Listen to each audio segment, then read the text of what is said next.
दर्शकों, आज मथुरा में जो है बहुजन मुक्ति पार्टी के पदाधिकारी हमारे बीच मौजूद हैं। हम जानते हैं कि 2022 में जो उन्होंने गठबंधन 31 पार्टियों का गठबंधन बनाया है, उस गठबंधन को लेकर क्या कामयाबी हासिल होगी या नहीं होगी, इस बारे में जानते हैं।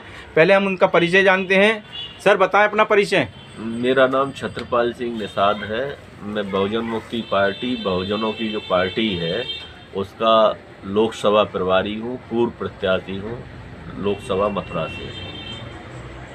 सर, क्या ये गठबंधन जो हुआ है 31 पार्टियों का 2022 के चुनाव को लेकर, इसके संबंध में आप क्या कहेंगे? इस पर जो आपको जो कहना है या सुनना है दर्शकों को, जो भी है वो हमारे प्रदेश सचिव आए माननीय अर्जुनेश कुमार साहब ये बताएंगे। लेकिन मैं इतना ज़रूर कहूँगा कि जो मनुवादी लोग हैं उनका पर्दाफाश हो गया है। कल 6 दिसंबर जो था, 6 दिसंबर बाबरी मस्जिद विध्वंस था और कल मनुवादी लोगों ने मथुरा में नारायणी सेना और अन्य हिंदूवादी दलों के नेतृत्व में जो जलाभिषेक का सपना देखा था ईदगाह मथुरा पर, वो पूर्णतः ओबीसी के साथ ना देने से विफल हो गया है। सर, आपका शुभ नाम? मैं अर्जुनेश कुमार, प्रदेश सचिव बहुजन मुक्ति पार्टी उत्तर प्रदेश। सर, ये जो 2022 के चुनाव को लेकर बहुजन मुक्ति पार्टी की तरफ से जो एक गठबंधन जो बना है, उस गठबंधन को लेकर आप क्या कहना चाहेंगे? क्या सफलता हासिल करेगा ये गठबंधन? देखिए, ये माननीय वामन मेश्राम साहब के नेतृत्व में 31 राजनीतिक दलों का गठबंधन बना है, जो कि वामन मेश्राम साहब राष्ट्रीय संयोजक हैं बहुजन क्रांति मोर्चा के, तो उनके नेतृत्व में बना है। और उसकी मंडल स्तरीय रैलियां अभी 13 दिसंबर से कानपुर से शुरू होने जा रही हैं और लगातार हम लोग प्रयासरत हैं कि ये गठबंधन महागठबंधन बने, क्योंकि महागठबंधन के बिना बीजेपी को रोक पाना संभव नहीं है। और जिस तरीके से अगर महागठबंधन नहीं बनता है तो जिस तरीके से 2020 में बिहार में तेजस्वी की हार हुई है ईवीएम घोटाला करके, उसी तरीके से मैं समझता हूं, क्योंकि तेजस्वी जी की भी सभाओं में लगातार भीड़ थी, बहुत भीड़ रहती थी, उसके बाद भी तेजस्वी जी को हराया गया ईवीएम घोटाला करके।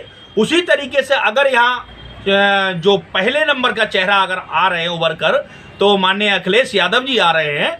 और लेकिन अगर महागठबंधन नहीं होता है तो इनको भी ईवीएम में घोटाला करके हराया जा सकता है। और महागठबंधन ही एक विकल्प है जिससे कि बीजेपी को हराया जाएगा। और महागठबंधन जिस दिन हो जाएगा उस दिन समझ लीजिए बीजेपी उसी दिन हार जाएगी। और कोई चुनाव कराना तो है ही, लेकिन मैं इस बात को दावे से कह सकता हूं कि बीजेपी उसी दिन हार जाएगी जिस दिन महागठबंधन होगा।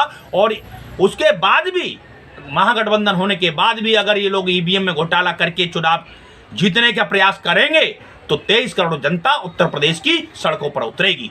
धन्यवाद।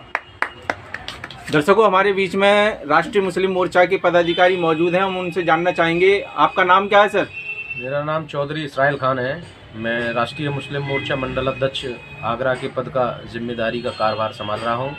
जैसा कि बहुजन मुक्ति पार्टी के बारे में माननीय अर्जुनेश कुमार जी जो प्रदेश सचिव हैं, जो इटावा से चलकर मथुरा में आए हैं, उन्होंने विस्तार से आपको जानकारी दी।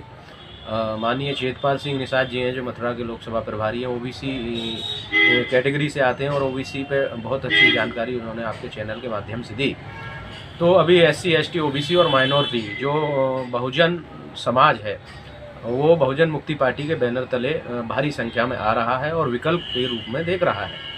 मैं तो ऐसा कहूँगा कि 70 साल की झूठी आज़ादी के बाद तमाम पार्टियों ने SC ST OBC के लोगों के हक और अधिकार की आवाज़ को उठाने का काम नहीं किया। अभी बहुजन मुक्ति पार्टी बहुजनों की जो पार्टी है हमारे बीच में आई है, इसी में ये मुसलमानों को संख्या के अनुपात में हिस्सेदारी की बात कर रही है, सच्चर कमेटी की सिफारिशों को लागू करने की बात करती है। और सबसे बड़ी बात है 100 रुपये के स्टाम्प पेपर पे ये अपनी बात मैनिफेस्टो में लिख कर के दे रही है। बाकी जितनी भी पार्टियां भारत में हैं कोई लिख कर देने को तैयार नहीं है।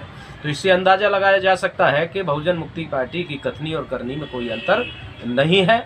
और आप एक ही पैटर्न पर बहुजन मुक्ति पार्टी काम कर रही है।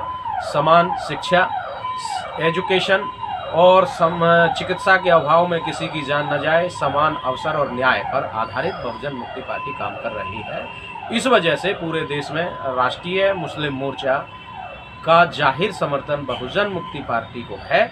और मैं आपके चैनल के माध्यम से मुसलमान लोगों से, दानिश्वर लोगों से, उलेमाओं से और बुद्धिजीवी लोगों से ये संदेश देना चाहूँगा कि हम लोग सभी पार्टियों को देख चुके हैं, किसी भी पार्टी हमसे अछूती नहीं रही है। और अभी बहुजन मुक्ति पार्टी हमारे हक और अधिकार की लड़ाई को लड़ने के लिए मैदान में है। तो हम आपके चैनल के माध्यम से उनको संदेश देना चाहते हैं कि वो बहुजन मुक्ति पार्टी के साथ आएं और भारत में न्याय स्थापित करें, क्योंकि न्याय स्थापित करना हमारे नबियों का भी संदेश रहा है। धन्यवाद।